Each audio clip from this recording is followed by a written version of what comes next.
Sponsored by the Big 98, Nashville's #1 for new country and the home of the Bobby Bones Show. The Rock Interview is so pleased to bring to you an urban country music singer, songwriter, entertainer, Lauren Davidson, talking about her brand new EP. Lauren, great to have you on the show. Hi, thank you so much for having me. I know a lot of these singles came out, over time, but now you've got them in one full EP, and you've already released a video as well. How's everything going with this? I mean, it's awesome. It's been so strange, of course, releasing music this year versus any other year. I'm so used to being out on the road and playing these shows and being up close and personal with people all year round. But I had always planned to release this music this year. And when the pandemic hit, decided to just, keep rolling. There was a need and a want for music, and I wanted people to hear these songs and hear these stories. But releasing the EP as a whole at the end kind of just makes it all feel really special and really final.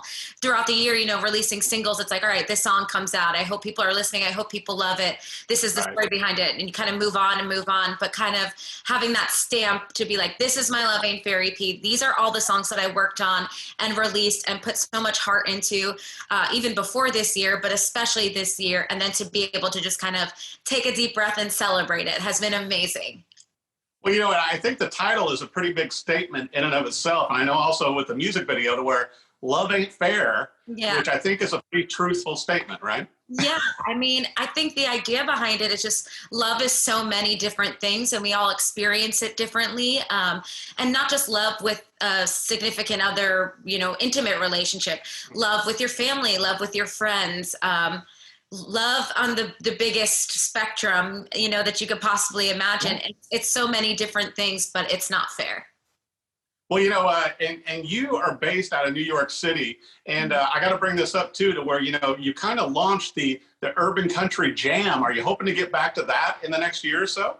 Yeah, so we did the first Urban Country Jam back in February at the Cutting Room in New York City. And it was amazing, a sold out show. There were incredible artists on the bill. And it was the first step of seeing, this dream come to life. This is something that I had been wanting to do for a while and working towards. And then, music venues are closing and shows are getting canceled. But I wanted to kind of keep it moving any way we could. So I moved it to this virtual space. And we've been doing writers round styles where it's 3 artists and we do 3 songs each, and I get to host it and sometimes perform, sometimes I just host. And it's been really fun to be able to connect with artists who are not just here in New York, where we were going to have the second show that got canceled, to be able to play with artists in Nashville or in California. It's been a wide spectrum of artists, and it's been really fun to keep it going that way, while we are in this situation. Well, I think it's so great that you do that, not only for the artists, Lauren, but also for people needing music right now. And so it kind of serves both because, the artists, everybody, with their songs are looking to play and get their new songs and music out. But then the fans and listeners are so hungry for something, while they're at home, and working remote or whatever, they need new music to really keep them, uplifted. I mean, we're all hungry for it too. We're hungry for that connection. We want to be able to connect with fans. I know I do. Any chance I have to be like, this is something that's special. I want to see you, even if it's through a computer screen. It's so important to do. And I'm so thankful that people are excited about it. I got to bring this up to where, some of our viewers may not realize that you've also had music featured on TV shows, including Corvette Nation. I got to ask you, how did you pull that one out? A really good family friend from when I was a child is involved in the production of that show and came to me and was like, hey, we have this idea for a song. Will you do it? Of course, I said yes. And I thought it was just going to be recording I guess it was the title track, the intro. And then they flew me out to do a video, which was like even cooler. It was just a really interesting and a really fun experience. Well, I think it'd be great if you could even do more of that. Certainly listening to your new EP, I think some of these songs would really lend themselves to TV and film also, Lauren. Thank you. I mean, that's definitely a goal of mine, and fingers crossed, that it would happen. Well, you've shared the stage with so many huge artists over the years, but, one of the ones that strikes me is the impromptu duet that you and Cassidy Pope did a few years ago. Yeah, so that's like probably top 5 most amazing experiences of my life, honestly, or my career.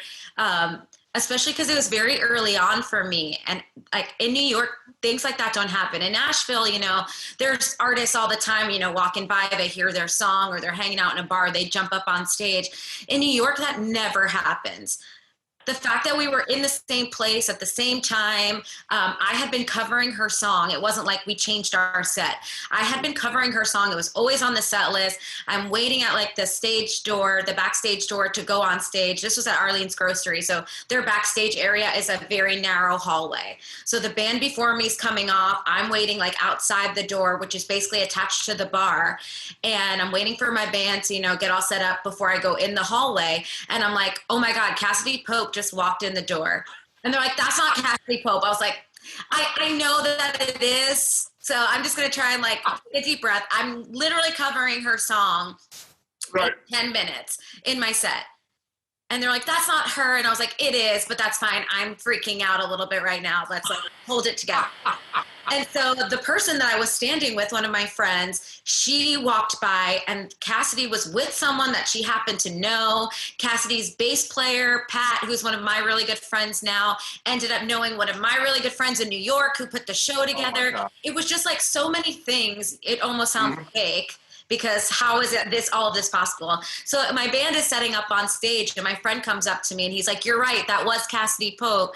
She's so nice. She's down to come up and sing her song with you if you want. No pressure. And I was like, and it kind of like froze in my tracks. And before we started, she came up to the stage and was like, hey, I'm Cassidy. I heard you're a fan and I just wanted to introduce myself. I'm really excited to see you play. Sweetest person in the whole world. So we get to that song.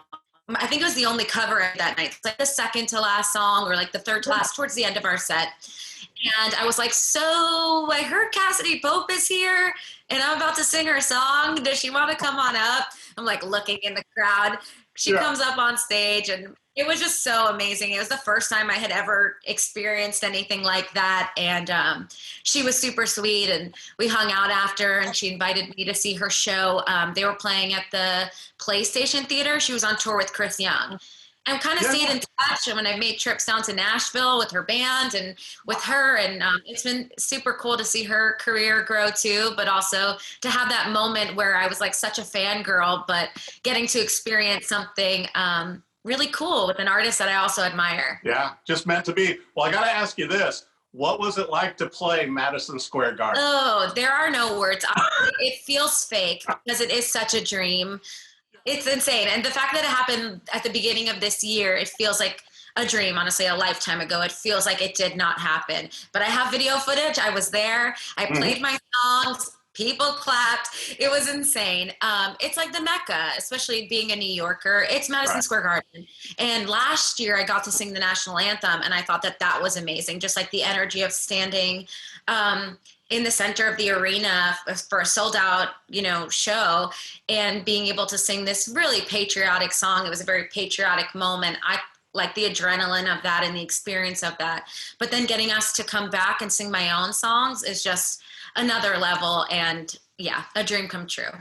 I think that's incredible. You got so much going on. Well, especially, I want to congratulate you on the new EP release, which, you and I have been talking about for a while. Love Ain't Fair, which is out now. So everybody can, buy it, download it, however they consume music. I want to make sure too, that our viewers for the Rock and Review know where to find you on social media and the web and everywhere else to keep up with your virtual concerts and everything else you got going.